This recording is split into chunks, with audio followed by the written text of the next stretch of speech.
Good morning बच्चों, मैं विपिन शर्मा आपका फिर से स्वागत करता हूं। हम जेईमेन के टॉपिक्स कर रहे थे और मैथमेटिकल रीजनिंग तक हमने कर लिया था। सेट्स एंड रिलेशंस हमने पहले ही पढ़ लिए थे। जेईमेन टॉपिक्स में अब दो मेन टॉपिक्स और बचते हैं, जिसमें से एक है स्टैटिस्टिक्स और एक है हाइट एंड डिस्टेंस। दोनों को हम आज ही कवर करेंगे, ठीक है, और जेईमेन के क्वेश्चंस भी करेंगे। स्टैटिस्टिक्स की जहां तक बात है, क्योंकि मैंने टॉपिक वही लिखा हुआ है तो अपन पहले वही स्टार्ट कर रहे हैं। हाइट एंड डिस्टेंस को मैं बाद में ले लूंगा। हाइट एंड डिस्टेंस ज़्यादा टाइम नहीं लेगा, it will take hardly half an hour, ठीक है। उसमें अपन को बस थोड़ा सा इंट्रो देकर के क्वेश्चन से क्वेश्चंस प्रैक्टिस करने हैं, ठीक है। तो मैं ये कह रहा था आपसे कि स्टैटिस्टिक्स में जो मेन चीज़ है वो ये होगी कि क्वेश्चंस जिस तरीके से आ रहे हैं उसी के रिगार्डिंग अपन पढ़ने वाले हैं। जैसे मीन के फॉर्मूले, ठीक है, मीडियन का फॉर्मूला, मीडियन कैसे निकालते हैं, ये सब अपन एनसीईआरटी से भी जानते ही हैं। वही चीज़ आपको यहाँ पर भी काम करनी है। उसके अलावा वेरिएंस, स्टैंडर्ड डेविएशन एनसीईआरटी में भी है ना, वही चीज़ यहाँ पर आएगी, है ना। तो अगर एनसीईआरटी में आपने अच्छे से कर रखा है तो आपको कोई प्रॉब्लम आने वाली है ही नहीं। इसके अलावा एक जो प्रोबेबिलिटी डिस्ट्रीब्यूशन में फॉर्मूला आता है वेरिएंस का, वो अपन पढ़ने वाले हैं। उसके क्वेश्चंस भी करेंगे अपन जेईई मेन के। तो मेजर तौर पे अगर अपन बात करें तो जेईई मेन में 2-3 तरह के क्वेश्चंस ही पिछले 3-4 साल से आ रहे हैं, जिसमें से वेरिएंस का है, स्टैंडर्ड डेविएशन का है। कभी वेरिएंस दे करके कोई एंट्री पूछ लेता है, या कभी बोलता है सारी एंट्रीज दे करके स्टैंडर्ड डेविएशन निकालो। इस तरह के क्वेश्चंस ही आ रहे हैं, रिपीटेड कंसेप्ट पर क्वेश्चंस आ रहे हैं। अपन उसी तरीके से इसको पढ़ने वाले हैं। बहुत ज़्यादा चीज़ें नहीं हैं, बस जो फॉर्मूले हैं वो आपको ध्यान से याद रखने हैं, सो दैट आप इस चैप्टर का जो एक क्वेश्चन आएगा जेईई मेन में जो कि आता ही आता है, वो आप अच्छे से कर पाओ, ठीक है भाई। तो अपन स्टार्ट कर रहे हैं सबसे पहले मीन से। मीन के फॉर्मूले पढ़ेंगे, ठीक है। अनक्लासिफाइड डेटा के लिए पढ़ेंगे, क्लासिफाइड डेटा के लिए पढ़ेंगे, मीन को निकालना देखेंगे। उसके बाद अपन आगे बढ़ेंगे, मीडियन पर बढ़ेंगे, फिर अपन वेरिएंस करेंगे, स्टैंडर्ड डेविएशन करेंगे, और उसके बाद अपन जेईई मेन के क्वेश्चंस भी करने वाले हैं, ठीक है। तो बच्चों, सबसे पहला टॉपिक है माध्य। माध्य क्या होता है? दिए गए प्रेक्षणों के औसत को ही अपन माध्य कहते हैं। इसे अपन एक्स बार से प्रदर्शित करेंगे इस चैप्टर में। सबसे पहले अपन अवर्गीकृत आंकड़ों का माध्य देखेंगे, ठीक है। अवर्गीकृत मतलब अनक्लासिफाइड डेटा होता है। इसमें क्या होता है, ओपन प्रेक्षण आपको दिए जाते हैं। अब ओपन प्रेक्षण का एवरेज कैसे निकालेंगे? उन सबको सम करके उनकी संख्याओं से भाग दे देना, ठीक है। फिर असतत बारंबारता बंटन, डिस्क्रीट फ्रीक्वेंसी डिस्ट्रीब्यूशन, मतलब आपको प्रेक्षण और फ्रीक्वेंसी, उनकी फ्रीक्वेंसी दी जाए, ठीक है, बारंबारता दी जाए। तो इसके लिए जो फॉर्मूला होता है मीन का, वो होता है एफ आई और एक्स आई का मल्टीप्लीकेशन करके आप सम करते हो, sigma F I x I upon sigma F I. इसको ऐसे भी लिखा जाएगा F1 x1 plus F2 x2 plus so on till Fn xn upon नीचे आ जाएगा F1 plus F2 plus dash dash Fn। आगे जाकर अपन देखेंगे कि इसको अपन कैपिटल N भी कहेंगे, है ना। ये जो सिग्मा एफ आई होता है इसको अपन कैपिटल N से भी डिनोट करेंगे, ठीक है। नेक्स्ट देखिए बच्चों, नेक्स्ट है कल्पित माध्य विधि। ये एक तरह से शॉर्टकट टेक्निक्स हैं मीन निकालने के लिए। कई बार जब एक्स आई और एफ आई के वैल्यूज इतने बड़े हों कि आपको कैलकुलेशंस थोड़े भारी पड़े, तो आप कल्पित माध्य विधि यानी कि अज्यूम्ड मीन मेथड, जो कि आपने 10th क्लास में पढ़ा है, वो आप अप्लाई कर सकते हो। उम्मीद है आपको उसका कुछ याद भी होगा। उसमें फॉर्मूला होता है एक्स बार बराबर A plus sigma F I D I upon sigma F I. D I क्या होता है? एक्स आई माइनस ए क्या होता है? कल्पित माध्य, वो माध्य जो आप अपने हिसाब से एज्यूम करते हो। उसके बाद अगर ये इसमें भी कैलकुलेशन आप थोड़ी सी बचा सकते हो, किस तरीके से? पग विचलन विधि से, है ना। कई बार ऐसा होता है कि डी आई जो होता है ना, ये कुछ इस तरीके से आते हैं इसके आंकड़े कि वो किसी एक पर्टिकुलर नंबर से डिवाइड हो रहे होते हैं। तो अगर ऐसा हो रहा हो तो उस समय आप पग विचलन विधि भी अप्लाई कर सकते हो।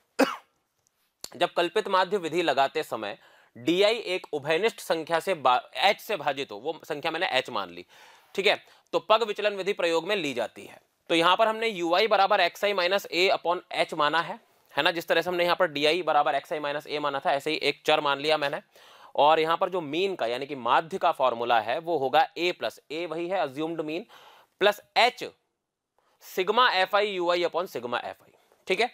अब मैं आपको इन दोनों फॉर्मूलों के एप्लीकेशन बता देता हूं, सो दैट आपको ये क्लियर हो जाए। उसके बाद अपन आगे बढ़ेंगे माध्य विचलन की तरफ, ठीक है।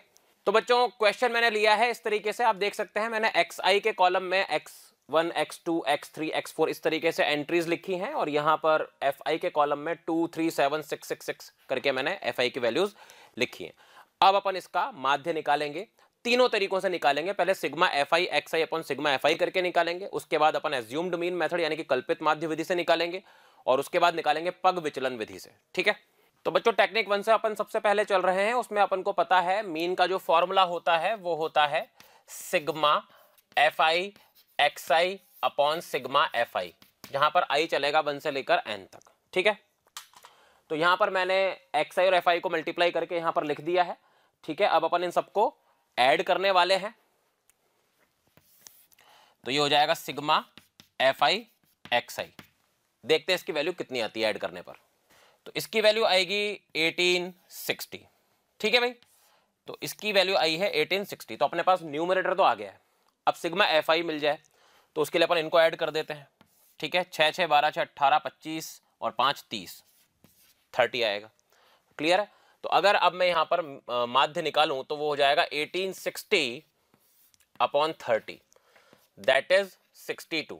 62 आपका आंसर होना चाहिए। ये आंसर आया है टेक्निक 1 से। ठीक है, अब अपन इसको टेक्निक 2 से करेंगे।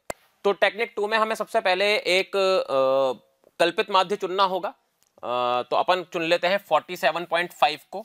इसको अपन मान लेते हैं क्या, इसको अपन मान लेते हैं कैपिटल ए। ठीक है, तो अपने को एक कॉलम और बनाना पड़ेगा। देखो एक्स आई तो आपके पास है ही सही, 17.5, 32.5, 47.5, 62.5, 77.5 और 92.5। अब आपको एक और कॉलम बनाना पड़ेगा डी आई के लिए, और डी आई का फॉर्मूला होता है x i minus A. Clear है? तो अब अपन इसको लिखते हैं। तो 17.5 में से 47.5 को जब आप घटाओगे तो आपके पास बचेगा -30। ओके, यहां पर बचेगा -15, यहां पर 0, फिर यहां पर बचेगा 15, यहां पर बचेगा 30, और 92.5 में से जब आप 47.5 को घटाओगे तो आपके पास बचेगा 45 बचेगा।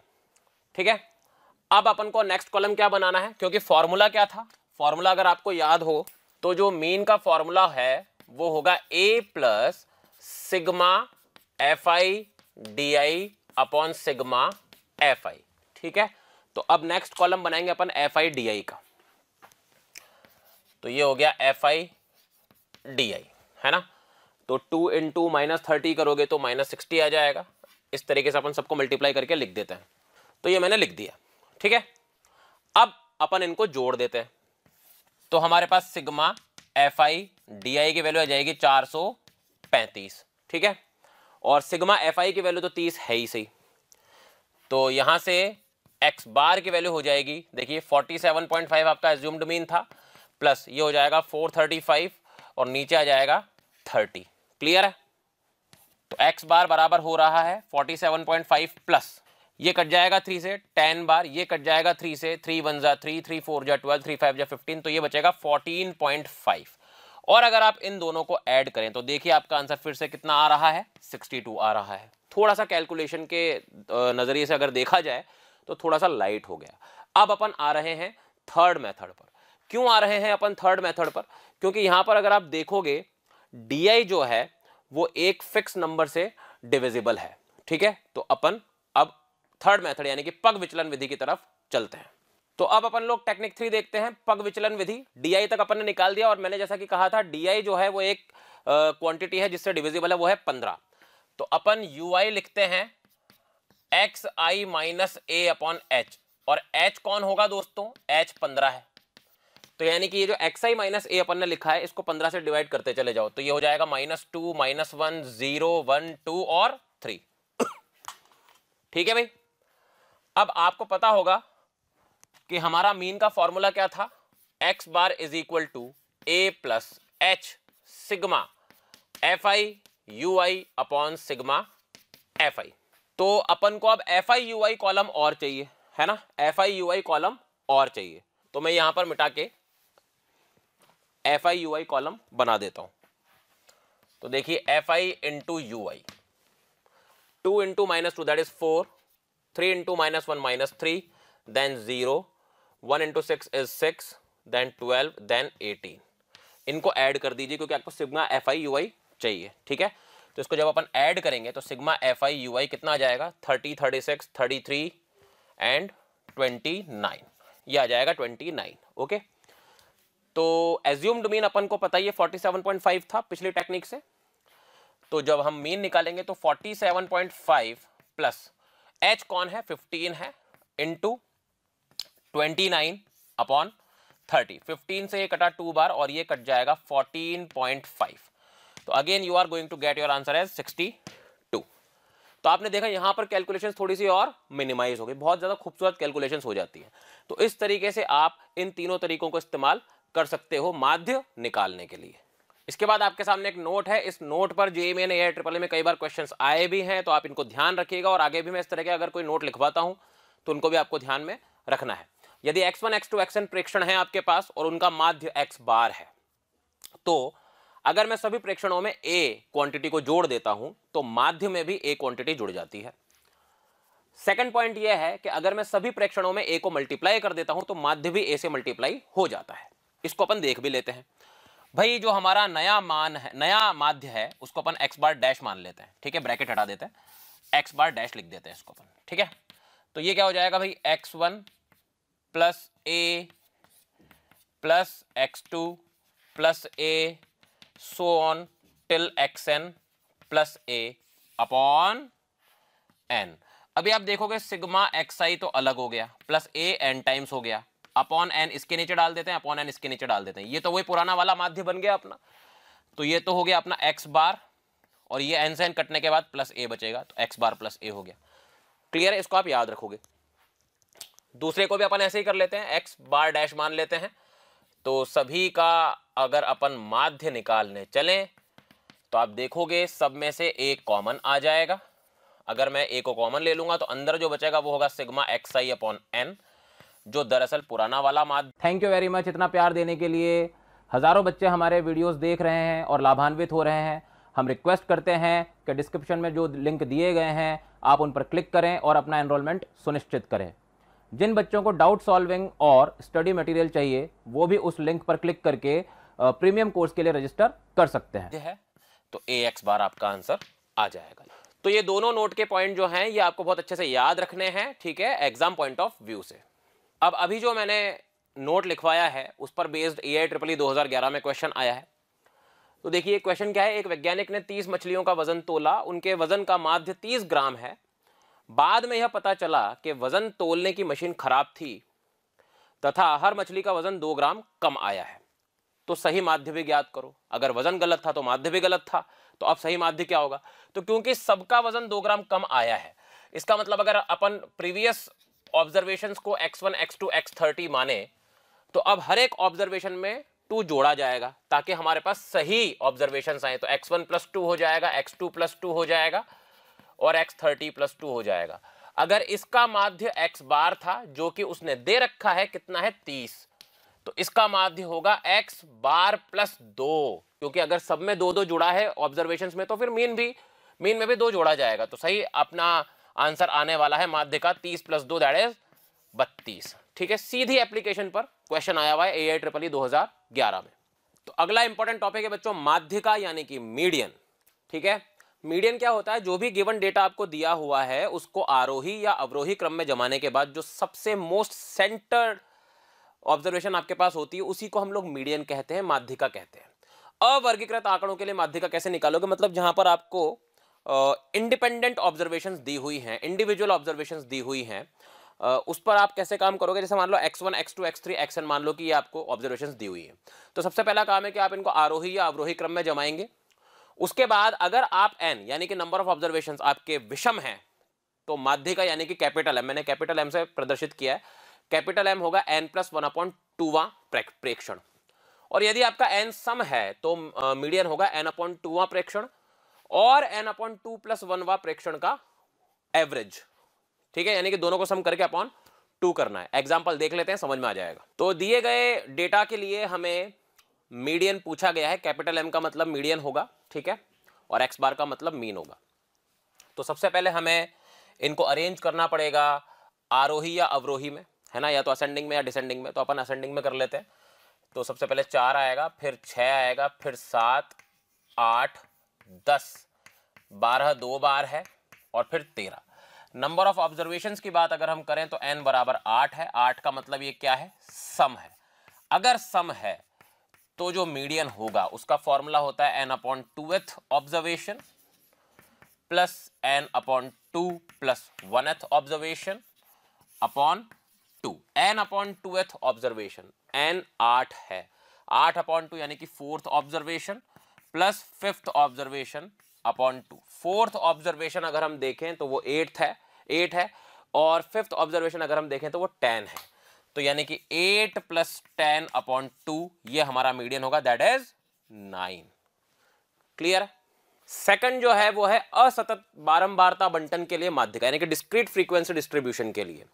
इसमें कुछ स्टेप्स हैं जो मैंने आपके सामने लिखी हुई हैं। सबसे पहले संचयी बारंबारता, जिसको हम लोग इंग्लिश में बोलते हैं क्यूमुलेटिव फ्रीक्वेंसी। ठीक है, क्या बोलते हैं, क्यूमुलेटिव। इंग्लिश में मैं इसलिए बता रहा हूं क्योंकि बार बार मैं संचयी बारंबारता नहीं लिखूंगा, मैं सिर्फ C.F लिखूंगा, तो आप समझ जाना C.F का मतलब संचयी बारंबारता है। ठीक है, क्यूमुलेटिव फ्रीक्वेंसी ज्ञात करी जाती है। स्टेप 2 है n अपॉन 2 आप ज्ञात करोगे। n क्या है, मैं आपको पहले शुरुआत में बताया था कि मैं कैपिटल n को क्या मतलब सिग्मा fi को क्या लिखने वाला हूं आगे जाकर के, कैपिटल N, तो वही मैंने सिग्मा fi को कैपिटल N लिख दिया है। स्टेप 3, n अपॉन 2 से बड़ी संचयी बारंबारता को देखो और उसके सापेक्ष जो चर होगा xi की वैल्यू होगी वही आपका मीडियन होगा। एग्जाम्पल देखो, मैंने आपके सामने एग्जाम्पल लिखा हुआ है, ये xi है, ये सभी fi है। संचयी बारंबारता निकालेंगे यानी कि C.F निकालेंगे। C.F कैसे निकालते हैं देख लीजिए ध्यान से। सबसे पहले फर्स्ट फ्रीक्वेंसी की वैल्यू को एज इट इज लिखते हैं, फिर इन दोनों को जोड़ते हैं यहाँ लिखते हैं, फिर इन दोनों को जोड़ते हैं यहाँ लिखते हैं, इन दोनों को जोड़कर यहाँ लिखेंगे। ऐसे करते करते हम चलते चले जाएंगे। ठीक है, तो ये आ जाएगा संचयी बारंबारता का पूरा कॉलम आपने सेट कर दिया है, पूरी पंक्ति आपने सेट कर दी है। इसके बाद हम लोग कैपिटल N निकालते हैं। कैपिटल N का मतलब है सिग्मा fi। ठीक है, यानी कि सभी फ्रीक्वेंसीज की वैल्यू का सम वो हो जाएगा 30। तो यहां के बाद फिर आप n अपॉन 2 निकालिए, n अपॉन 2 हो जाएगा 15। अब 15 जो है, अब लास्ट लाइन पर आ जाइए, n अपॉन 2 से जस्ट बड़ी संचयी बारंबारता को देखो। n अपॉन 2 है 15, 15 से बड़ी संचयी बारंबारता कौन है, 18। 18 के सापेक्ष चर कौन है, 13। तो माध्यिका कौन हुआ, 13। 13 इज योर मीडियन। ठीक है, असतत बारंबारता बंटन के लिए माध्यिका पढ़ने के बाद अब हम पढ़ रहे हैं सतत बारंबारता बंटन के लिए माध्यिका। इसमें भी प्रोसेस है और उस प्रोसेस की स्टेप नंबर 1 है क्यूमुलेटिव फ्रीक्वेंसी के मान सबसे पहले आपको निकालने हैं। स्टेप 2 में वह वर्ग निकालना है जिसमें n अपॉन 2th प्रेक्षण होगा और उस वर्ग को माध्यिका वर्ग कहा जाता है। अंग्रेजी में कहा जाता है क्लास इंटरवल, है ना, सॉरी अंग्रेजी में कहा जाता है मीडियन क्लास। ठीक है, क्लास इंटरवल नहीं, मीडियन क्लास। स्टेप 3, ये वाला फॉर्मूला आप इस्तेमाल करेंगे। इस फॉर्मूले के एलिमेंट्स क्या क्या हैं वो आप देखिए। कैपिटल N जो है वो तो आप जानते ही हो सिग्मा fi है। L जो है माध्यिका वर्ग की निम्न सीमा, जैसे मान लो कि माध्यिका इंटरवल आया है 10 से 15, तो इसकी निम्न सीमा कौन है, 10, तो ये आपकी L की वैल्यू होगी। करेक्ट है। फिर F जो है माध्यिका वर्ग की बारंबारता, इस क्लास इंटरवल के सापेक्ष जो भी बारंबारता है वो आपकी F की वैल्यू है। और कैपिटल F क्या है, माध्यिका वर्ग से जस्ट पहले वाली क्लास की क्यूमुलेटिव फ्रीक्वेंसी। ओके, और H क्या है, माध्यिका वर्ग के अंतराल की चौड़ाई, मतलब ये जो अंतराल है इसकी चौड़ाई कितनी है, 15 माइनस 10, वही किसकी वैल्यू होगी, H की वैल्यू होगी। क्लियर है भाई। अब अपन इस फॉर्मूले को अप्लाई करके एक क्वेश्चन कर लेते हैं। तो ये क्वेश्चन है, इसमें क्लास इंटरवल आपको दिया हुआ है और बारंबारता दिया हुआ है। अब अपन इसमें मीडियन निकालेंगे। तो सबसे पहले जैसा कि मैंने आपको बताया था, सबसे पहले आपको संचयी बारंबारता निकालनी है। ठीक है, तो अगला कॉलम अपन निकाल लेते हैं क्यूमुलेटिव फ्रीक्वेंसी के लिए। तो 6 आएगा, फिर 6 और 7 जुड़ेंगे 13 आएगा, फिर 28 आएगा, देन 44 आएगा, 48 और फिर लास्ट में 50 आएगा। ठीक है, वही मैं आपको बता दूं, ये जो सिग्मा fi है ये 50 आ रहा है। क्लियर है। अब ये जो सिग्मा fi है दरअसल यही तो कैपिटल N था। ठीक है, तो आपको n अपॉन 2 निकालना है according to the steps n upon 2th observation. ठीक है, यानी कि 25th ऑब्जर्वेशन कहां पर लाई करेगी, तो 25th एक्चुअली उसका जो क्लास इंटरवल है वो 20 से 30 होगा, तो इसको हम लोग कहेंगे मीडियन क्लास यानी कि माध्यिका वर्ग। क्लियर है भाई, इसको हम लोग कहेंगे माध्यिका वर्ग। अब मीडियन निकालने के लिए फॉर्मूला हमारे पास था m बराबर L plus n upon 2 minus capital F upon small F into H. ठीक है, एल मीडियन क्लास की छोटी लिमिट यानी कि 20। ओके, एन अपॉन 2 25 है ही, माइनस एफ क्यूमुलेटिव फ्रीक्वेंसी है मीडियन क्लास से जस्ट ऊपर वाली क्लास की यानी कि 13 अपॉन फ्रीक्वेंसी, मीडियन क्लास की फ्रीक्वेंसी कितनी है 15। ओके, इनटू विड्थ कितनी है 30 माइनस 20, एच की वैल्यू 10 आ गई। ठीक है, तो यहां पर आ गया 20 प्लस 12 अपॉन 15 इंटू 10। ओके, ये कट गया 3 से 4 बार, 3 से 5 बार, 5 से 2 बार, तो 28 आपके पास मीडियन आना चाहिए। क्लियर है? तो नेक्स्ट टॉपिक है बच्चों माध्य विचलन यानी कि मीन डेविएशन। इसको इंग्लिश में बोलते हैं मीन डेविएशन। क्या होता है मीन डेविएशन, मैं आपको समझाता हूं। मान लीजिए हमारे पास ऑब्जर्वेशंस थी x1, x2, x3 and so on, है ना। अब किसी केंद्रीय प्रवृत्ति ए, कैपिटल ए को केंद्रीय प्रवृत्ति माना है, जिसको हम माध्य भी मान सकते हैं x बार और माध्यिका भी मान सकते हैं यानी कि मीडियन। तो किसी केंद्रीय प्रवृत्ति को अगर मैं x1 से x2 से घटा दूं तो ये जो नई ऑब्जर्वेशंस हैं ये पहली वाली ऑब्जर्वेशंस के सापेक्ष डेविएट हो चुकी हैं, है ना, डेविएट हो चुकी हैं और ए से डेविएट हो चुकी हैं, विचलित हो चुकी हैं। करेक्ट बात है। तो इनका जो निरपेक्ष माध्य होता है, इनका निरपेक्ष माध्य होता है, एब्सोल्यूट निकालते हैं, इसलिए मॉड लगाया हुआ है मैंने। ठीक है, क्यों लगाया हुआ है मैंने मॉड्यूलस, क्योंकि क्या होगा कि क्योंकि हम बोल रहे हैं केंद्रीय प्रवृत्ति है ए, तो अगर हम माइनस करेंगे ऑब्जर्वेशंस में से तो हो सकता है कुछ डेफिनेटली कुछ नेगेटिव आएंगे, कुछ पॉजिटिव आएंगी। तो अगर हम मॉड नहीं लगाएंगे तो हो सकता है कि हमारा जो मीन है इन सब डेविएशंस का वो 0 आ जाए, तो उससे कोई लॉजिक तो है नहीं। इसलिए हम लोग मॉड लगाकर काम करते हैं ताकि सब चीज़ें पॉजिटिव आती चली जाए। ठीक है, क्योंकि एक तरह से वो दूरी को दर्शा रहे हैं। एक लंबर लाइन पर आपने सभी ऑब्जर्वेशन को सेट कर दिया, केंद्रीय प्रवृत्ति ली और फिर वहां से आप सबकी दूरी ले रहे हो, है ना। उन दूरियों का आप क्या कर रहे हो, मीन निकाल रहे हो। तो मीन डेविएशन वो होता है। अब यहां पर एक बात ध्यान देने वाली है कि अगर आप मीन डेविएशन, आपसे क्वेश्चन बोले मीन डेविएशन अबाउट मीन निकालो, तो ए की जगह एक्स बार लगा देना। ठीक है, एक्स बार यानी कि मीन, और मीन कैसे निकालते हैं वो मैं आपको ऑलरेडी बता चुका हूं। अगर मान लो मीन डेविएशन अबाउट मीडियन यानी कि माध्यिका के सापेक्ष माध्य विचलन पूछे तो आपको ए की जगह पर एम लगा देना है ना। अब यहां पर दो फॉर्मूले आपको नजर आ रहे हैं। एक है अवर्गीकृत आंकड़ों के लिए, मतलब आपको फ्री ऑब्जर्वेशंस मिलेंगी x1, x2, x3, xn, तो उस समय आपको ये वाला फॉर्मूला इस्तेमाल करना है जिसमें बारंबारताएं नहीं होती हैं।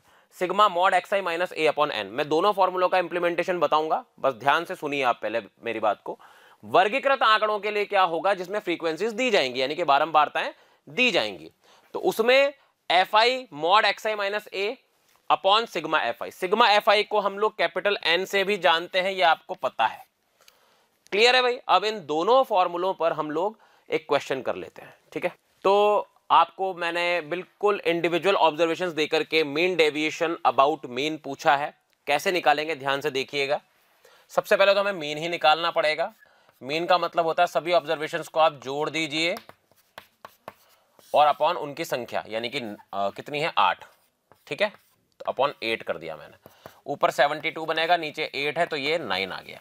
तो आपका जो मीन आया है वो 9 आया है। अब आपको सभी को डेविएट करना है मीन से ही, यानी कि सभी ऑब्जर्वेशंस में से आप मीन को माइनस कीजिए, है ना। तो फॉर्मूला क्या होता था, मीन डेविएशन अबाउट ए होता था, ए की जगह आज एक्स बार है, sigma i is equal to 1 से n modulus x i minus x bar हो जाएगा दोस्तों, अपॉन नीचे n हो जाएगा। करेक्ट है।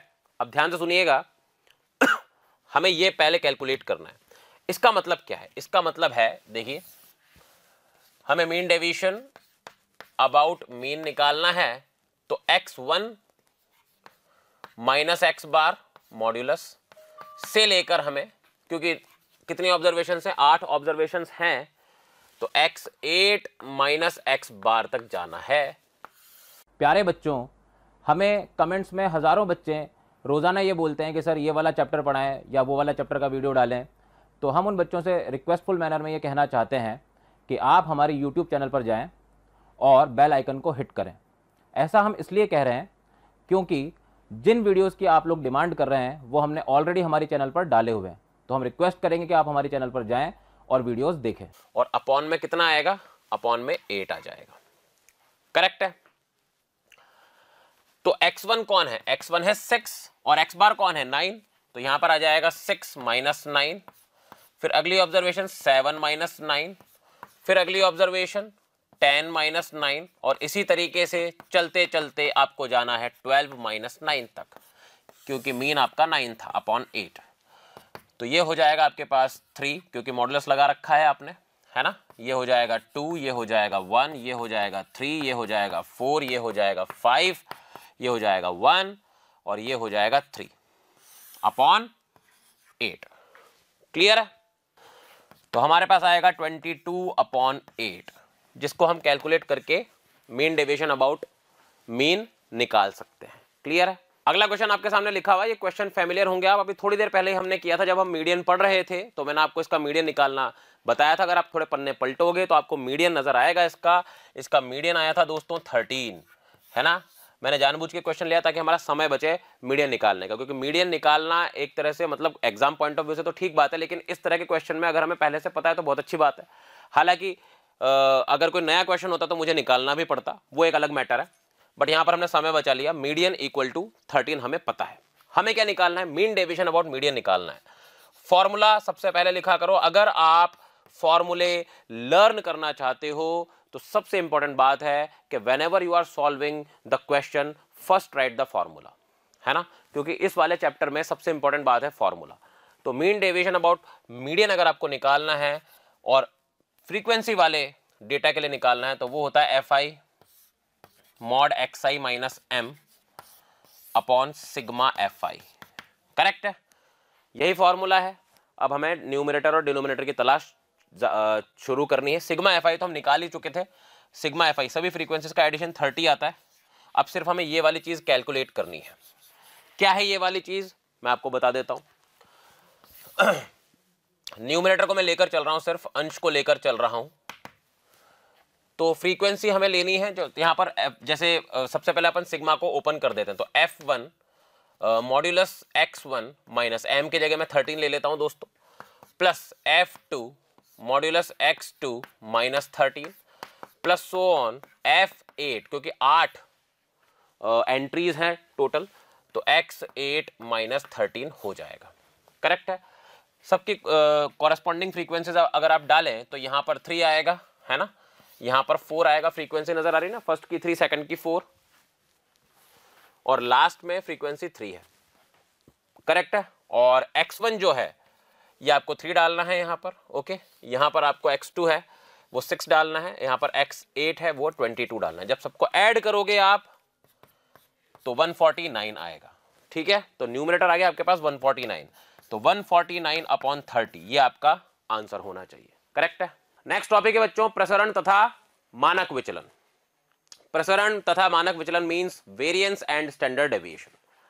प्रसरण क्या होता है, माध्य से विचलनों के वर्गों का माध्य, मतलब सभी एंट्रीज को माध्य से विचलित किया जाए, उसका स्क्वायर करके फिर उनका मीन निकाला जाए, तो उसको प्रसरण कहते हैं, और उसके पॉजिटिव स्क्वायर रूट को हम लोग स्टैंडर्ड डेविएशन कहते हैं।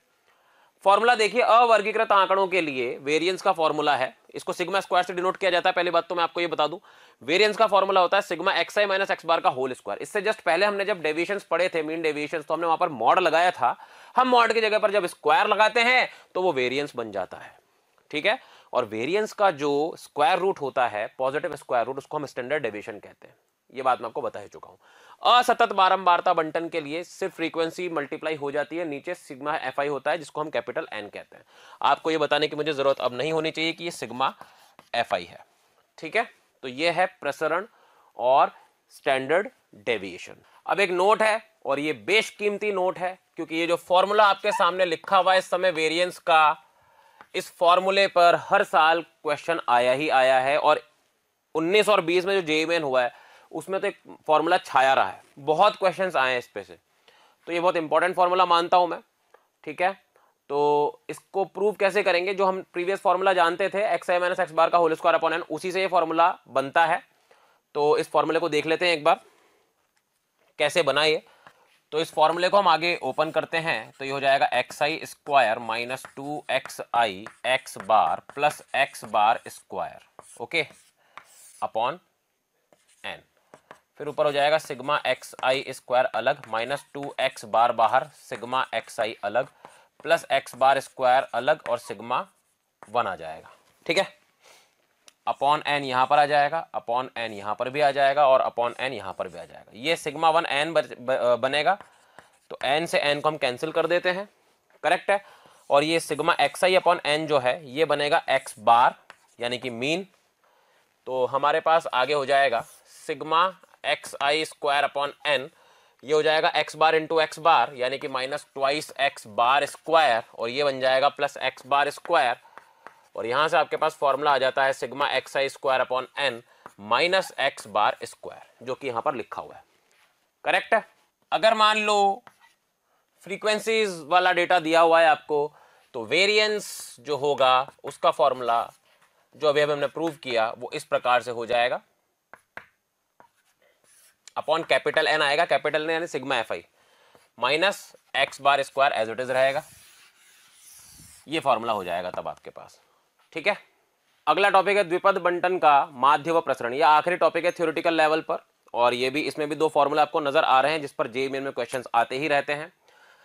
थ्योरी आप प्रोबेबिलिटी की दुनिया से जानते ही हो, P अगर सफलता की प्रायिकता है, Q अगर असफलता की प्रायिकता है, P प्लस Q बराबर 1 होगा, कन्फर्म है। किसी रैंडम वेरिएबल x के लिए जिसकी वैल्यू r है, प्रोबेबिलिटी क्या होगी, NCR P की पावर r Q की पावर n माइनस r। तो माध्य जो होगा वो होगा n इंटू पी, है ना। P क्या है, सफलता की प्रायिकता, और जो प्रसरण होगा वो होगा x bar into Q, x bar का मतलब NP। क्लियर है।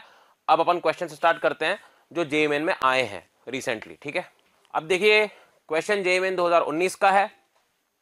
x1 x2 x3 x10 ये सब ऑब्जर्वेशंस हैं, इनमें से पहले 4 का माध्य 11 है। मैंने शॉर्टकट में लिखा है क्वेश्चन, लैंग्वेज लिखने का टाइम मेरे पास नहीं है, मैं ऐसे ही लिखूंगा क्वेश्चंस। ठीक है, समराइज करके आप ध्यान से सुनेंगे तो आपको पूरा क्वेश्चन समझ में आ जाएगा।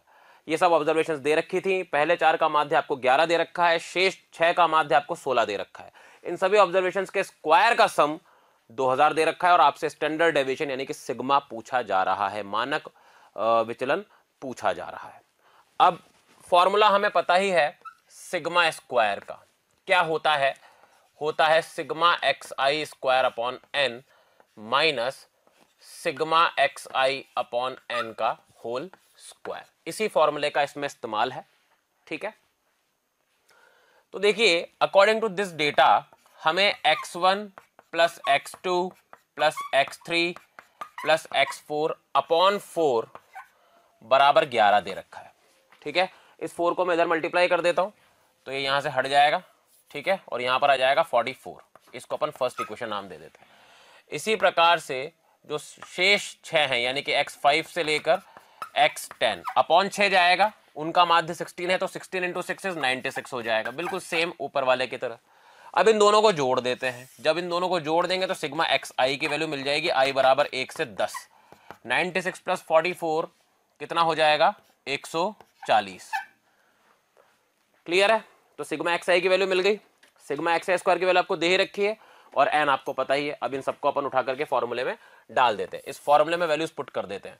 तो सिग्मा स्क्वायर हो जाएगा sigma X I square that is 2000 upon n कितना था 10 माइनस सिग्मा एक्स आई की वैल्यू कितनी है 140 अपॉन n कितना है 10, इसका स्क्वायर। ये कैंसिल हो गया। ठीक है, यहां से ये कैंसिल हो गया। 200 माइनस 14 का स्क्वायर इज 196, तो यानी कि ये 4 आएगा। तो सिग्मा स्क्वायर अगर 4 आ रहा है तो सिग्मा कितना आएगा, 2 आएगा। तो आपका आंसर हो जाएगा बॉम्बे। ठीक है, अगला क्वेश्चन भी जेईई मेन 2019 का है। 7 प्रेक्षणों का माध्य व प्रसरण आपको 8 व 16 दे रखे हैं। 5 प्रेक्षण जो हैं इनमें से वो हैं 2, 4, 10, 12 और 14। तो आपको बाकी 2 जो बचे हुए प्रेक्षण हैं उनका गुणन बताना है। मान लो कि वो बचे हुए प्रेक्षण जो हैं वो हैं x और y। ठीक है, तो सबसे पहले हम माध्य की बात करते हैं। जो x बार होता है वो होता है sigma X I upon n। तो इन सबका एडिशन कर देते हैं। ये 5 तो ये हो गए, है ना। 2 plus 4 plus 10 plus 12 plus 14 plus x plus y upon 7। और ये माध्य किसके बराबर दे रखा है आपको, 8 के बराबर। तो ये 8 7 सा 56 हो जाएगा। इन सबको ऐड कर देते हैं, 26 36 40 और 42। तो x प्लस वाई की वैल्यू आ जाएगी 56 माइनस 42 दैट इज 14। ये आपकी पहली इक्वेशन होगी। ठीक है, इसके बाद हमें पता है वेरिएंस का जो फॉर्मूला होता है यानी कि सिग्मा स्क्वायर का, वो होता है sigma X I whole square upon N minus x bar का स्क्वायर। वेरिएंस आपको दे रखा है 16, तो सिग्मा स्क्वायर की जगह 16 आ जाएगा। सिग्मा एक्स आई स्क्वायर का मतलब है कि x square plus y square plus 2 square plus 4 square plus 10 square से लेकर 14 स्क्वायर, इन सबको स्क्वायर करके जोड़ोगे तो 460 बनता है, अपॉन आएगा 7। ठीक है, माइनस एक्स बार 8 है, 8 का स्क्वायर हो जाएगा 64। करेक्ट, तो यहां से x square plus y square plus 460 is equal to हो जाएगा, ये 64 प्लस 16 इज 80 एंड 80 इंटू 7 इज 560। तो यहां से x square plus y square बराबर आ जाएगा 100। ठीक है, अब हम जानते हैं x square plus y square किसके बराबर है, एक्स प्लस वाई का whole square minus twice x y के बराबर है। एक्स प्लस वाई की वैल्यू ऊपर है 14, 14 का स्क्वायर इज 196, तो 196 minus 100 is equal to twice x y. यहाँ से एक्स वाई की वैल्यू हो जाएगी 96 अपॉन 2 दैट इज 48। तो हमारा आंसर आएगा सी ऑप्शन। ठीक है, अगला क्वेश्चन जेएमएन 2019 का फिर से -101 के का स्टैंडर्ड डेविएशन √5 दे रखा है, तो के की वैल्यू बतानी है, के पॉजिटिव है। देखिए फिर से मैं आपको बता दूं, उसी फॉर्मूले का इस्तेमाल हो रहा है।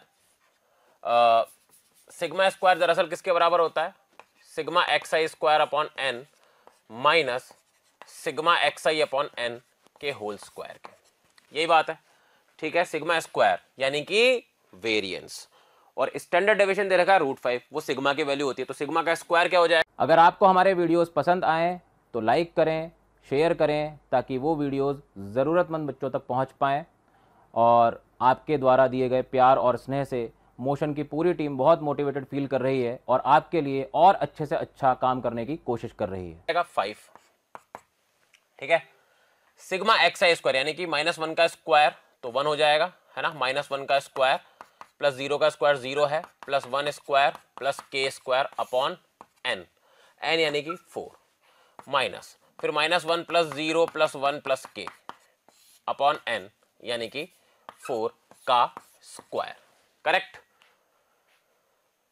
तो ये आपके पास आ जाएगा 5 इज इक्वल टू 1 प्लस 1 2, तो ये हो जाएगा 2 प्लस के स्क्वायर अपॉन 4 माइनस ये कैंसिल हो गया, यहां बचेगा के स्क्वायर अपॉन 16, 16 से मल्टीप्लाई कर दीजिए तो ये हो जाएगा 80, ये हो जाएगा 8 प्लस 4 के स्क्वायर माइनस के स्क्वायर यानी कि 3 के स्क्वायर इज इक्वल टू 72, यानी कि के स्क्वायर बराबर 3 से कितनी बार कट जाएगा 24 बार, तो के की वैल्यू आ जाएगी प्लस माइनस √24, लेकिन क्योंकि के पॉजिटिव था तो हम सिर्फ √24 को लेंगे, और √24 दरअसल होता है 2√6, तो हमारा आंसर है बी ऑप्शन। ठीक है, अगला क्वेश्चन देखिए, यदि x1 x2 x3 x4 4 observation दे रखी है जिनका स्टैंडर्ड डेविएशन 10 है, तो x1 minus m, x2 minus m, x3 minus m, x4 minus m, मतलब जब इन सभी ऑब्जर्वेशन को m से डेविएट किया, m एक पॉजिटिव रियल है, तो उनका स्टैंडर्ड डेविएशन क्या होगा। तो यहां पर मैं आपको बता दूं, कंफ्यूजन की कोई बात नहीं है, स्टैंडर्ड डेविएशन अभी भी 10 ही होगा। क्यों होगा ऐसा, क्योंकि एक स्टार पॉइंट है कि स्टैंडर्ड डेविएशन पर मूल बिंदु के स्थानांतरण का फर्क नहीं पड़ता, मूल बिंदु के स्थानांतरण का फर्क नहीं पड़ता, और अगर स्टैंडर्ड डेविएशन पर फर्क नहीं पड़ता तो डेफिनेटली वेरिएंस पर भी नहीं पड़ेगा। ठीक है, क्योंकि वेरिएंस अल्टीमेटली सिग्मा स्क्वायर ही तो होता है, तो स्टैंडर्ड डेविएशन पर मूल बिंदु के स्थानांतरण का कोई भी फर्क नहीं पड़ता। यह बात आप हमेशा ध्यान रखना, इस तरह के क्वेश्चंस में कभी कंफ्यूज होने की जरूरत नहीं है। स्टैंडर्ड डेविएशन जो पहले वाले ऑब्जर्वेशंस का था वही इसका भी रहेगा, क्योंकि ओरिजिन के शिफ्टिंग से स्टैंडर्ड डेविएशन पर कोई परिवर्तन नहीं आता। तो ये क्वेश्चन है AIEEE 2009 का, और सिंपल सा क्वेश्चन है। आपको ये ऑब्जर्वेशंस दे रखी हैं और mean deviation about their mean की वैल्यू 255 दे रखी है और आपसे डी की वैल्यू पूछी जा रही है। ठीक है, तो देखिए मीन डेविएशन अबाउट मीन का फॉर्मूला क्या होता है, sigma X i minus x bar modulus upon N. ठीक है, फॉर्मूलों का खेल है इस पूरे चैप्टर में, आपको फॉर्मूले बाय हार्ट होने चाहिए, तब तो ये क्वेश्चन आराम से हो जाएंगे आपसे। ठीक, अब सबसे पहले आपको एक्स बार निकालना पड़ेगा, यानी कि मीन निकालना पड़ेगा। तो वो क्या होगा, वो होगा सभी ऑब्जर्वेशंस का सम अपॉन नंबर ऑफ ऑब्जर्वेशंस। सभी ऑब्जर्वेशंस का सम करोगे तो ऊपर आप देखोगे कि एक एपी है, ठीक है, कॉमन डिफरेंस डी है, टोटल टर्म्स 101 है। तो फॉर्मूला लगा देते हैं एन अपॉन 2, 101 अपॉन 2 ए प्लस एल, यानी कि 1 + 1 + 100 डी। करेक्ट। नीचे कौन है, 101, जो कैंसिल हो जाएगा। तो आपके पास क्या बचेगा, 1 से लेकर 2 + 100 डी हो गया, यानी कि 1 + 50 डी हो गया। ये आपके पास मीन की वैल्यू है। करेक्ट है। अब आपको एक्स आई माइनस एक्स बार पे वर्क करना है। आ जाइए इधर, सिग्मा को ओपन करिए। तो 1 में से 1 + 50 डी गया तो मॉडुलस के साथ 50 डी बचेगा, फिर 1 + डी में से गया तो 49 डी बचेगा। ऐसे करते करते ये 0 तक जाएगा और फिर वापस से कहां तक जाएगा, ये 100 डी जब माइनस करोगे तो 50 डी तक जाएगा। करेक्ट है। अपॉन नीचे कितना आ जाएगा, 101, and this is equal to 255।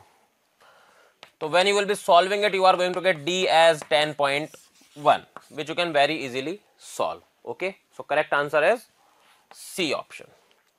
तो बच्चों अब हम शुरू करते हैं height and distance. Height and distance में दो इंपॉर्टेंट चीजें हैं, एंगल ऑफ एलिवेशन यानी कि उन्नयन कोण और एंगल ऑफ डिप्रेशन यानी कि अवनमन कोण। कई बच्चों को इसको समझने में ही बहुत प्रॉब्लम होती है, तो मैं आपकी इजी अंडरस्टैंडिंग के लिए मैंने आपको ये बताया है कि यहाँ पर मान लो एक टावर है और उस टावर की एक बिल्कुल पिनिकल पॉइंट है, ठीक है, सबसे ऊंचा बिंदु।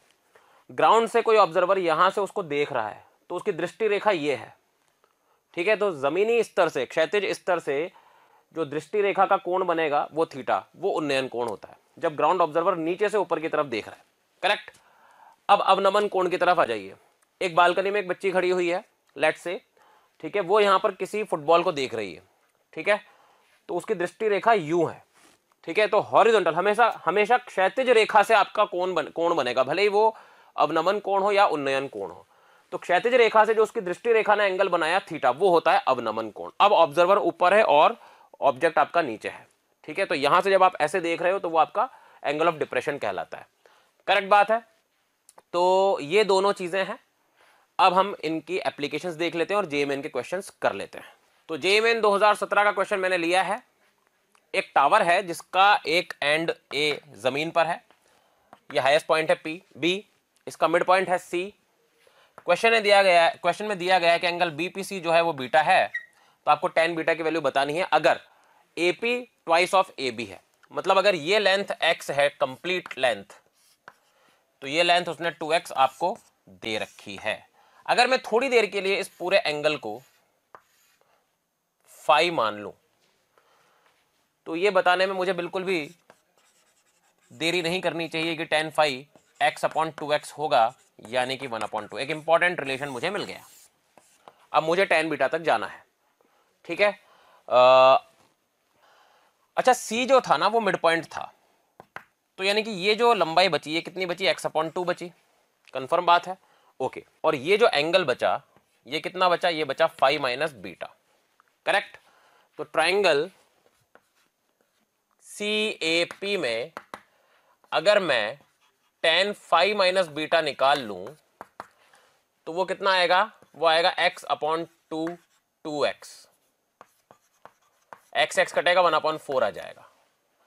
यहां पर फॉर्मूला लगा देते हैं tan phi minus tan beta upon 1 plus tan phi tan beta is equal to कितना, 1/4। ठीक है, tan बीटा हमें निकालना है और tan फाई की वैल्यू हमें 1/2 पता है। तो 1/2 minus T upon 1 plus t/2, tan beta को मैंने t मान लिया, इज इक्वल टू 1/4।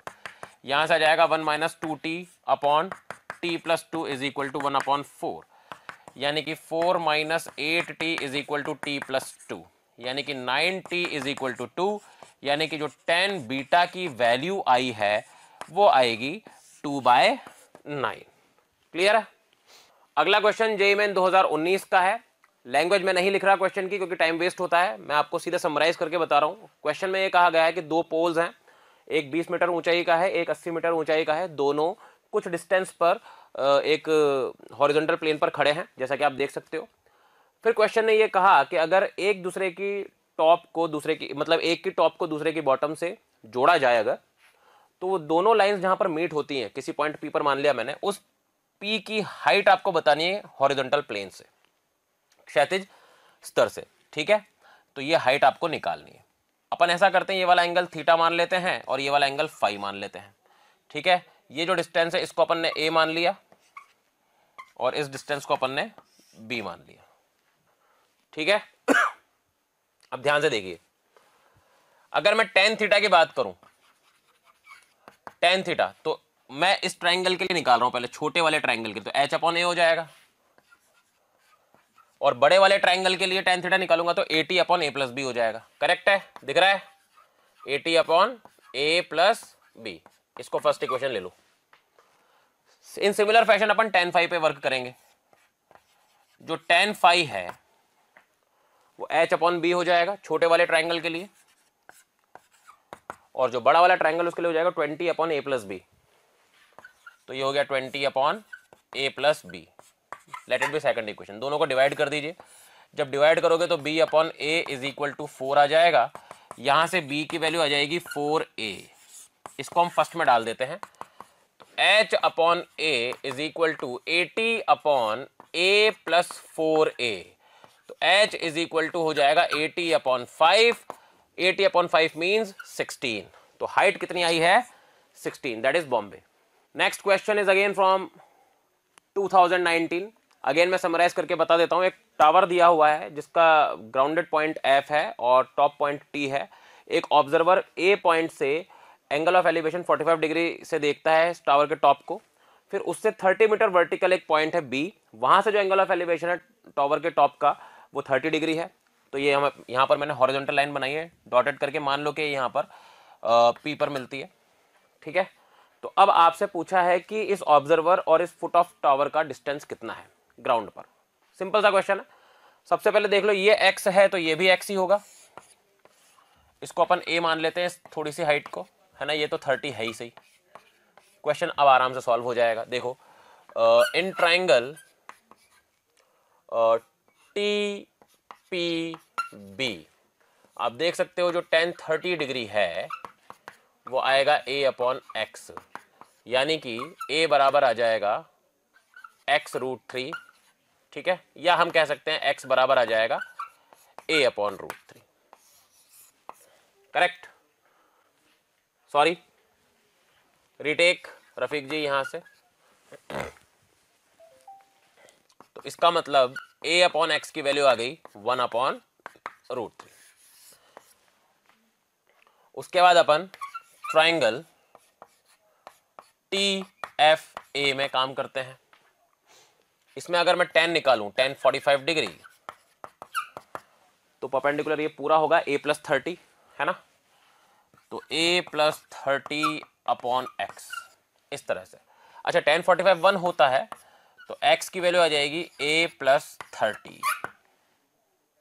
ओके।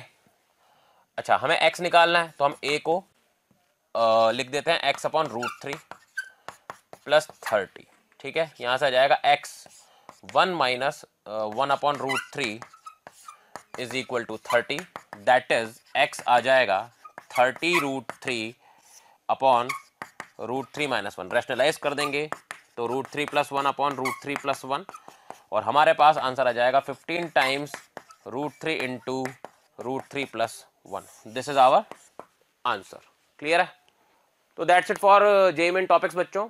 उम्मीद है आप लोगों ने सारे लेक्चर्स देखे होंगे, अच्छे से देखिएगा। और मैं आपको ये भी एडवाइस दूंगा कि जेईई मेन के पेपर में शुरुआत जेईई मेन के टॉपिक्स के क्वेश्चन से ही करें, तो ओपनिंग अच्छी हो जाएगी। आपके 3-4 क्वेश्चंस आप एक रन में कर देंगे तो कॉन्फिडेंस बढ़ जाएगा और रिदम बन जाएगी, ठीक है।